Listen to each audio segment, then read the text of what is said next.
Hi hello welcome to BRK education. నేను మమత. Right, ఇక మనము యూఎస్లో సెటిల్ అవ్వాలనుకున్నా, లేకపోతే గ్రీన్ కార్డ్ త్వరగా ఎలా పొందాలి, లేదంటే ఈబీ5 ఈ వీసాకి సంబంధించి ఇప్పుడు ట్రెండింగ్లో ఉంది.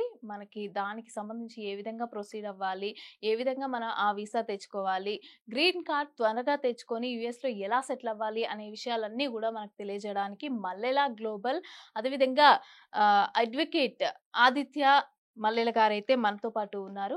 ఆయన ఇమిగ్రేషన్కి సంబంధించి ఏ విధంగా ప్రొసీడ్ అవ్వాలి అనేసి అని చెప్పి ఆ ఇమిగ్రేషన్ కన్సల్టెంట్ కూడా ఆయన రన్ చేస్తున్నారు. అయితే దీనికి సంబంధించి అయితే ఏ విధంగా మనం వెళ్ళాలి అనేసి అని చెప్పి తెలియజేయడానికి ఆదిత్య గారు మనతో పాటు ఉన్నారు.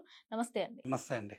సో చెప్పండి, ముందుగా మనకి ఇమిగ్రేషన్కి సంబంధించి ఇమిగ్రేషన్ లా గురించి మీరు చెప్తున్నారు కదా, సో అవునండి. దానికి సంబంధించి ఫస్ట్ ఒకసారి మా ప్రేక్షకులకు తెలియజేయండి. సో నా పేరు ఆదిత్య అండి.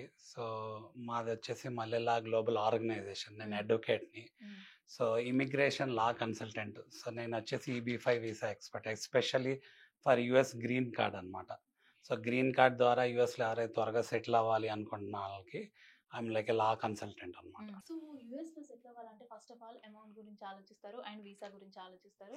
ఇమిగ్రేషన్ దగ్గర ఎలా ఉంటుంది ఏంటి, అక్కడ పోతుందేమో అనేసి అని చెప్పి చాలా టెన్షన్ పడుతూ ఉంటారు. సో వాళ్ళకి ఏ విధంగా మీరు సజెస్ట్ చేస్తారంటారు? వెళ్ళాలంటే ఏ విధంగా ఉండాలి, ముందు ఏ విధంగా మనం ప్రిపేర్ అవ్వాలి, ఇమిగ్రేషన్కి సంబంధించి ఎలాంటి జాగ్రత్తలు తీసుకోవాలంటారు? సో యుఎస్ అనగానే అందరూ చాలా ఇష్టపడే కంట్రీ అండి. ఎందుకంటే డెఫినెట్గా ఎవరైనా మైగ్రేట్ అవ్వాలి అనుకుంటారు. మైగ్రేట్ అయ్యేటప్పుడు ఏంటంటే ఒక బెటర్ కంట్రీకి మైగ్రేట్ అవ్వాలి అనుకుంటారు. సో అందరికీ ఉన్న డ్రీమ్ కళ ఏంటి అంటే యుఎస్కి మైగ్రేట్ అవ్వాలి అనుకుంటాం అనమాట. సో అదేంటంటే over a period of all these years మనం చూస్తున్నాం ఎలా మైగ్రేట్ అవుతున్నారు, ఎంత ఇష్టపడుతున్నారు, ఎంత ఎక్కువగా మైగ్రేట్ అవుతున్నారు. ఇప్పుడు ఏంటంటే మనకి ఇండియన్స్ ఎక్కువ మంది, చాలా మైగ్రేషన్ రేట్ ఉంది ఇప్పుడే కాదు, చాలా ఇయర్స్ నుంచి. సో అలానే మనం ఇంకా డీటెయిల్గా చూస్తే తెలుగు రాష్ట్రాలు అంటే మన తెలంగాణ, ఆంధ్ర నుంచి వెళ్ళే ఇండియన్స్లో ఎక్కువ మంది తెలుగు పీపుల్ ఉంటున్నారు. సో మన తెలుగు వాళ్ళు ఏంటంటే ఆల్ ఓవర్ ద వరల్డ్ కూడా అన్ని ప్లేసెస్లో వెళ్ళి సెటిల్ అయ్యారు. బట్ యుఎస్ అనేది ఏంటంటే డెఫినెట్గా ఒక మంచి కంట్రీ సెటిల్ అవ్వటానికి. సో మిగతా కంట్రీస్తో బేస్ చేసుకుంటే ఈ కంట్రీలో సెటిల్ అయితే బాగుంటుంది, కండిషన్స్ పరంగా కానీ సెటిల్మెంట్ పరంగా కానీ ఫైనాన్షియల్గా స్టేబుల్గా ఉన్న కంట్రీలో సెటిల్ అవ్వాలి అని చెప్పి ఆలోచిస్తున్నారు. అందువల్ల డెఫినెట్గా యుఎస్ వైపు అందరి చూపు ఉంటుందన్నమాట. సో మరి వెళ్ళే వాళ్ళకి ఏమవుతుంది అంటే రూల్స్ అనేవి, ఇమిగ్రేషన్ రూల్స్ డెఫినెట్గా మారుతాయి. యుఎస్లో కంపారిటివ్లీ స్టేబుల్గా ఉంటాయి. ఇంకా వేరే కంట్రీస్లో చూసుకుంటే ఇంకా 6 నెలలకు ఒకసారి, 3 నెలలకు ఒకసారి కూడా రూల్స్ మారుతుంటాయి. బట్ ఏంటంటే వాళ్ళు కూడా యుఎస్ కూడా ఏంటి అంటే స్లోగా అక్కడ ఉన్న ఏవైతే మార్గాలు ఉన్నాయో ఎంతవరకు వాళ్ళకి నెసెసిటీ ఉంది, ఎంతవరకు నెసెసిటీ లేదు అని వాళ్ళు కూడా ఎవాల్యుయేట్ చేసుకొని రూల్స్ని మళ్ళీ ఫైన్ ట్యూన్ చేస్తున్నారు, స్ట్రీమ్ లైన్ చేస్తున్నారు. సో అప్పుడు ఏంటి పరిస్థితులు అనేవి మారుతున్నాయి. సో అప్పుడు యుఎస్ వెళ్ళే వాళ్ళకి ఏం ఛాలెంజెస్ వస్తాయి, లేకపోతే ఛాలెంజెస్ అసలు ఎలా ఓవర్కమ్ చేసుకోవచ్చు, రీజనబుల్ ఎక్స్పెక్టేషన్స్ ఏంటి, ఇవన్నీ మనం మాట్లాడుకుంటాం. యుఎస్కి వెళ్ళి అక్కడ సెటిల్ అవ్వాలి అని చాలా మంది అనుకుంటారు. అదేవిధంగా మన తెలుగు వాళ్ళే మోస్ట్ అక్కడ పాపులేషన్ కూడా ఎక్కువగా ఉంది, అక్కడ తెలుగు మాట్లాడే వాళ్ళు ఎక్కువగా ఉన్నారు. అదేవిధంగా సో అక్కడ సెటిల్ అవ్వాలంటే ఏ విధంగా ఉండాలంటారు? ఎలాంటి పర్పస్లో ఏ విధంగా సెటిల్ అవ్వాలి? సో మీరు చెప్పింది కరెక్ట్ అండి. సో పాపులేషన్ పరంగా అసలు యుఎస్ని తీసుకున్నాం అనుకోండి, US is land of immigrants అంటే మైగ్రెంట్స్. సో ఎవరో ఒకళ్ళు అక్కడ వలసదారులు వెళ్ళి సెటిల్ అయితేనే ఆ కంట్రీ ఫామ్ అయింది. సో డిఫరెంట్ పార్ట్స్ అనేవి అన్ని క్లబ్ అయ్యి యునైటెడ్ స్టేట్స్గా ఫామ్ అవుతాం జరిగింది. సో ఫస్ట్ మూవర్స్ ఎవరు అంటే డెఫినెట్గా యూరోపియన్స్, యూరోప్ కాంటినెంట్ నుంచి వెళ్ళిన వాళ్ళు. అలానే సౌత్ అమెరికన్, ఇది నార్త్ అమెరికన్ కాంటినెంట్ కదా, నార్త్ అమెరికన్ కాంటినెంట్లో మనకి మెక్సికో కూడా ఉంది.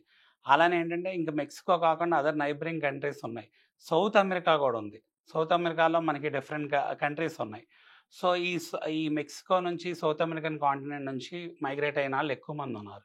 సో మనకేంటంటే స్పానిష్, ఫ్రెంచ్కి రిలేటెడ్ ఆ కల్చర్స్ నుంచి మైగ్రేట్ అయిన వాళ్ళు కూడా ఉన్నారు. యూరోపియన్ కల్చర్ నుంచి మైగ్రేట్ అయిన తర్వాత వాళ్ళతో పాటు నెక్స్ట్ ఏంటంటే ఏషియన్స్ ఎక్కువ మైగ్రేట్ అయ్యారు. ఏషియన్స్ అనగానే మనకేంటి చైనా, ఇండియన్స్, వియత్నమీస్, ఇలా ఫిలిప్పైన్స్, ఇలా వీళ్ళందరూ మైగ్రేట్ అవుతాం జరిగింది. సో ఎప్పుడైతే మైగ్రేషన్ ఎక్కువ అవుతుందో సో మన కంట్రీ పాపులేషన్ ఎక్కువ. మనకేంటంటే చైనాకి, ఇండియాకి పాపులేషన్ ఎప్పుడైతే ఎక్కువ మంది మైగ్రేట్ అవుతున్నారు. సో ఎక్కువ మంది మైగ్రేట్ అవుతున్నప్పుడు అక్కడ కొన్ని ఛాలెంజెస్ వస్తున్నాయి. సో మైగ్రేట్ అయ్యే వాళ్ళు కూడా వాళ్ళకి ఉన్న మార్గాలు ఏంటి అని ఎతుక్కుంటున్నారు. అంటే ఏంటి అంటే లీగాలిటీస్ కొన్ని ఉంటాయి. లీగాలిటీస్‌లో ఒక్కోసారి లూప్ హోల్స్ ఉంటాయి.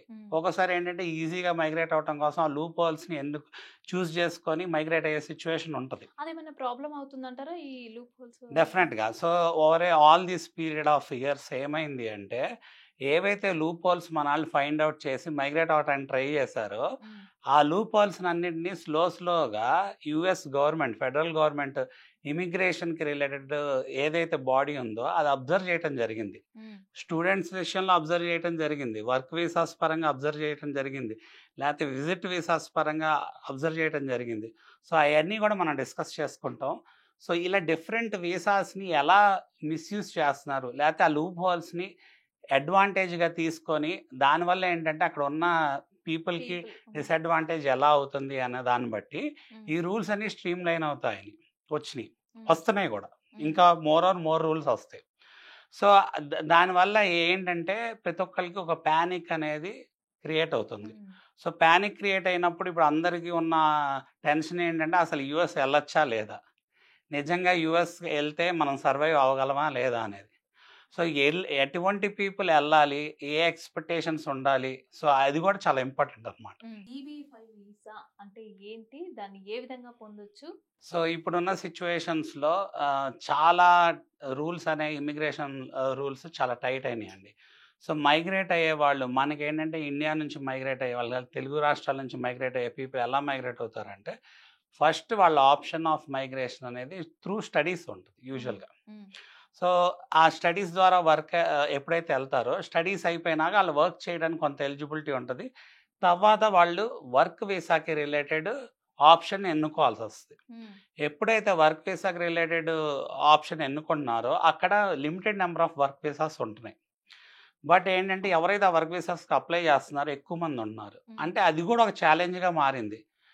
ప్లస్ ఏంటంటే ఎవరైనా డైరెక్ట్‌గా మైగ్రేట్ అవ్వాలి అనుకున్నాళ్ళు కొన్నిసార్లు మల్టీనేషనల్ కంపెనీస్ నుంచి లేకపోతే మేనేజరల్ రోల్ ద్వారా మనకి వర్క్ వీసాస్ ఆప్ట్ చేసుకొని యూఎస్ మూవ్ అవ్వటం జరిగింది.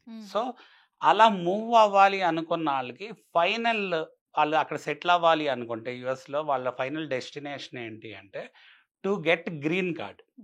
మరి గ్రీన్ కార్డ్ రావాలి అంటే ఇప్పుడున్న మార్గాల్లో ఈ EB-5 వీసా అనేది బెస్ట్ మార్గం అండి. సో, EB-5 వీసా ఒక స్పెషాలిటీ ఏంటి అంటే ఏ కంపెనీ మనకి స్పాన్సర్ చేయక్కర్లేదు. లేకపోతే ఒక వర్క్ వీసా కోసం ఎవరి మీద మనం డిపెండ్ అవ్వాల్సిన అవసరం లేదు. మనకు మనమే సెల్ఫ్ స్పాన్సర్ చేసుకొని ఈ వీసా తెచ్చుకుంటున్నాం. దానివల్ల ఏమవుతుంది అంటే అక్కడ మనకు వర్క్ ఎలిజిబిలిటీ వస్తుంది. లీగల్ పర్మనెంట్ స్టేటస్ వస్తుంది. అలా పర్మనెంట్ రెసిడెంట్‌గా అయ్యే అవకాశం ఉంటుంది. ప్లస్ గ్రీన్ కార్డ్ త్వరగా వచ్చే సిచ్యువేషన్ ఉంటుంది. ఎందుకంటే ఇప్పుడున్న సిచ్యువేషన్‌లో గ్రీన్ కార్డ్ రావాలి అంటే వాళ్ళు అప్లై చేయటానికే 5 to 7 ఇయర్స్ పడితే 120 ఇయర్స్ గ్రీన్ కార్డ్ రావడానికి పడుతుంది. అయితే ఈ లైఫ్ టైమే అయిపోతుంది కదండీ ఆ టైం. ఎగ్జాక్ట్‌లీ. EB-5 వీసా ద్వారా మనకి అడ్వాంటేజ్ ఏంటి అంటే చాలా త్వరగా మనం వర్క్ పర్మిట్స్ తెచ్చుకోవచ్చు. చాలా త్వరగా గ్రీన్ కార్డ్ వస్తది. ప్లస్ చాలా త్వరగా సిటిజన్ అవుతాము. ప్లస్ మనం ఒక్కళ్ళే కాదు మన ఎంటైర్ ఫ్యామిలీ కూడా ఈ EB-5 వీసా ద్వారా క్వాలిఫై అయ్యే అవకాశం ఉంటుంది. EB-5 వీసాకి సంబంధించి అది ఎలా పొందాలి? ఎలా పొందాలి అనేది that's a very vast subject అండి. సో, మనకేంటంటే EB-5 వీసా అనగానే ఫస్ట్ ఏం కావాలి? ఏంటి అనేది మనం మాట్లాడుకోవాలి. అది మనం ఫర్దర్ వీడియోస్‌లో మాట్లాడుకుందాం. ఓకే సార్, మంచిగా చెప్పారు. థాంక్యూ. థాంక్యూ అండి.